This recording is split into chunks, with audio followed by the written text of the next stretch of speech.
ফের বিয়ের পিড়িতে সৌরভ চক্রবর্তী মানে পর্দার পাখির প্রাক্তন স্বামী। লক্ষ্মী ঝাঁপি শুরু হতেই কার গলায় মালা দিলেন অভিনেতা। কয়েক সপ্তাহ হলো স্টার জলসায় শুরু হয়েছে লক্ষ্মী ঝাঁপি। শুরু থেকেই দর্শকের ভালোবাসা পাচ্ছে এই ধারাবাহিক, তবে টিআরপিতে এখনও জায়গা করতে পারেনি। এই মেগার মাধ্যমে বহুদিন পর ছোট পর্দায় ফিরছেন সৌরভ চক্রবর্তী মানে পর্দার পাখির প্রাক্তন স্বামী। বিপরীতে রয়েছেন শুভস্মিতা মুখোপাধ্যায়। সৌরভ চক্রবর্তী ও মধুমিতা সরকারের সংসার অনেক আগেই চুকে গেছে। বেশ অনেক বছর ধরেই তারা আলাদা থাকছেন। এর আগে শোনা গিয়েছিল বিয়ের পিড়িতে বসতে চলেছেন পর্দার পাখি, আর সে ঘটনায় বিস্ফোরক মন্তব্য করে আলোচনায় এসেছিলেন সৌরভ চক্রবর্তী।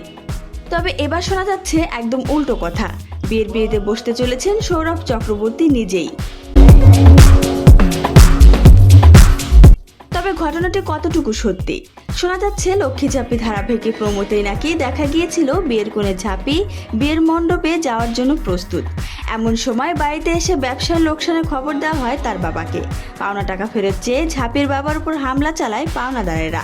বাবাকে বাঁচাতে ঢাল হয়ে দাঁড়ায় ঝাঁপি। কথা দেয় 2 বছরের মধ্যে সব পাওনা টাকা ফেরত দিয়ে দেবে সে। ঝাঁপি পরিকল্পনা করে নিজের প্রাইভেট ব্যাংক খোলার। তবে গল্প এখনও এতটা এগোয়নি। ইতোমধ্যেই ঝাঁপির বিয়ে ভেঙেছে। সে মরিয়া হয়ে চাকরি খুঁজছে। দীপ তার অফিসে ঝাঁপিকে কাজের প্রস্তাব দেয়, কিন্তু ইনকা সেটি কিছুতেই মেনে নিতে পারে না। তাই ঝাঁপিকে সে আড়ালে ডেকে চাকরিটা করতে বারণ করে দেয়। যদিও ঝাঁপি সেই কথা চেপে রাখে না, দীপকে সবটা জানায়।